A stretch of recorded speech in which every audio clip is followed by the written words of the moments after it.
15 દાણા મિશ્રીના નાની એવી કટોરીમાં ભોગ ધરી દઈએ અને આપણે પીઝા, બર્ગર ને ભજીયા લાઈવ ખાતા હોઈએ તોય પ્રભુને ગુસ્સો આવે જ પ્રભુને ગુસ્સો. એટલા માટે ભગવાન છે. ભલે અને તમે મહાપ્રભુજીએ વચન આપ્યું છે કે મને મારો જીવ મિશ્રીની 15 કણિકા નહીં પણ 1 કણિકા પ્રેમ ભાવથી ધરશે ને તો પણ એનું હું સ્વીકારીશ. વિચાર કરો, આ આપણા ભગવાન છે, આ આપણા ઠાકોરજી છે. આપણને ગુસ્સો આવશે પણ એને ગુસ્સો કોઈ દી નહીં આવે. કામ, ક્રોધ, લોભ, મોહ, મદ, મત્સર આ બધું તો મૂકવાનું છે આપણે, પણ એ જ આપણે ધારણ કરીને બેઠા છે.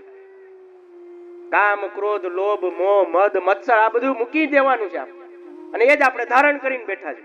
તો પણ પ્રભુ સેવા સ્વીકારે છે કે નથી સ્વીકારતા? પ્રેમથી સ્વીકારે છે ને.